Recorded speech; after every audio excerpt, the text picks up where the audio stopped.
You see it, don't you? Right there, between the wisps of fog. The unnatural glow of the tower walls reflect off its white surface. It's a hand waving at you, beckoning for you to follow. You came to this place of eternal resting to visit a grave of someone dear to you on the anniversary of that person's death. Before you knew it, the world around you changed. The bright pastel colors of flowers left by the rounded gravestones were suddenly monochrome and lifeless. The stone walls and carved rocks guarding the graves began glowing with an unearthly white light. You should have seen your face. My, you have many questions. Who am I? Where am I? You should worry about yourself rather than me. I am merely an observer after all. Never mind that, look. Behind you, the shadows of the departed creep toward you, dark arms grabbing for your soul. See their eyes, how they shine with an empty white light? They think that by taking you away, they will be able to return to life. A pointless sentiment it is. One of the shadows is about to touch the sleeve of your shirt. Shivers of pure fear pass through your body, turning your blood to ice. The static of the dark creature makes your hair stand up. So what will you do now? I see you glancing timidly at the white hand. It might be trying to help you, you know. Well now, don't trip over your own feet trying to run after it. It appears to be a patient creature. Observe how it glides backwards at a steady, slow pace, still waving, still beckoning. It knows the shadows are unable to keep up with the walking pace, so it leads you on through a maze of gravestones. You whimper slightly as you watch shadows pulling themselves from their earthly resting ground. The white hand continues on, unfazed by the apparitions. It stops and points you to the stairs that spiral up to the higher floors. You crane your neck, eyes searching for the next floor, but the darkness and churning gray fog prevents you from knowing how far up the stairs climb. The only way to find out is to go up them and see for yourself. Watch your step. The stairs are crumbling around the edges, and there is no rail to catch you. You look back down the first couple stairs. The white hand is already gone. It vanished into the fog while you weren't watching. It's not too late to turn back. You may have overlooked the exit. I can see the frantic thoughts in your mind. You must find it odd that it wanted you to go up where the chance of escape is lower. Compared to the other creatures in this tower, it is the only one that doesn't completely terrify you, though. I see you've made a decision to go up. I believe this to be the wisest choice at this minute. The shadows have made their way to the staircase, arms extended and fingers grasping the air. As you climb up the stairs, the dark creatures fade out of sight in the fog that has been thickening the higher you travel. The floor is no longer visible as well. I can see that this makes you slightly relieved. Are you afraid of heights? A break? Yes, you have been walking up these stairs for quite a long time. Your legs are shaking, but from fear or exhaustion, you can't tell either, can you? The shadows have already caught up to you. They're stepping clumsily up the stairs, some falling off when another bumps them.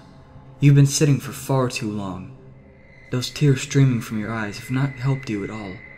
They only serve to sting your eyes and blind you from the danger coming. Trembling, you rise to your feet and continue on.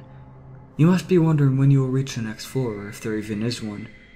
A singing voice is echoing from above you. The words are too muddled to understand, so you push on, now a little faster at the hope of seeing another human. Higher and higher you climb, the gray fog dancing in your wake. Do you hear it? The words are clearer here. The voice is familiar, isn't it? Finally, the stairs end and the melody is hushed. You try to peer through the darkness to find whoever was singing. You were unsuccessful. The fog prevents you from seeing anything more than a yard away. Oh, well, if it isn't that white hand again. It waves for you once again, but quicker and more hastily. Your heart is pounding, I can hear it. For some reason, you are scared to keep following the hand. In your gut, you know that if you keep following it, something horrible will happen. But what choice do you have at this point? The shadows will come at any minute. You walk forward, limbs heavy and head spinning. You hear the song again. Someone is humming its calm yet unsettling tune. You're clutching your head in pain and your nose begins dripping blood. Is that song causing it, or are you having another panic attack? Even so, your legs are still following the white hand. It stops and a soft chuckle is heard. Taking your limited focus off the hand, you look beyond it. The white hand is attached to an arm and body. You know who this is, don't you? It's your friend that died 10 years ago on this day. He floats above the ground, just as young as you remember him before you killed him. Your eyes are widening and you try to yell, but it's caught in your throat. His eyes are crimson against a colorless world. He grins and looks into your eyes. You remember your rivalry with the boy when you both set out on an adventure. Although you were jealous of him, you actually really wanted to be his friend, didn't you? Even after the tragic incident on the cruise ship when your partner died due to your rivalry, you weren't mad at him.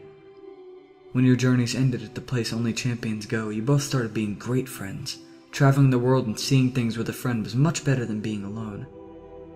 Even when for those couple of years that he stayed in the mountains to train, you felt happy that you knew he would return. In return, he did, with a new passion to become stronger. You both explored your home region as best friends, sharing stories of victory and losses. That was until you returned to the regal town where your partner was buried on the top floor of the tower. Your friend came with you to visit the grave. You were crying, sobbing even as you looked upon your partner's grave. Your friend. You heard him sigh at you and tell you to move on already. That's when you snapped, wasn't it? You stood up abruptly and punched the boy square in the face, making him stagger and fall off the side of the stairs. It was his fault that your partner died, so he had no right to tell you how to feel about it. When the rage left your sight, you realized what you did. The boy had fallen all the way down to the bottom floor and died. That guilt made you return each year to lay flowers by his grave that was located next to your partner's. Now he is standing before you. What will you do? The only thing that is coming out of your mouth is stuttering apologies. Your friend grins his familiar grin that you miss so much and opens his arms, still humming that unusual song. Maybe by now he's not angry anymore. You run forward and try to wrap your arms around him in a hug. What a fool you are. You pass right through him and feel yourself falling. The fog of the room is lifted and colors return to the tower. You just jumped yourself off the side of the staircase. Your friend is watching you fall, laughing at your stupidity. You hit the ground and feel your bones crack in unnatural ways. Your vision is fading to black. That song he was singing is the only thing remaining in your head right now. Shall I sing it to you? Since you can't answer anymore, I will anyway. Slowly, gently, close your eyes and rest now. The morning's light will not wake you again. Think of stars and sweetly dream a bright dream. One last time, recall a life you once lived.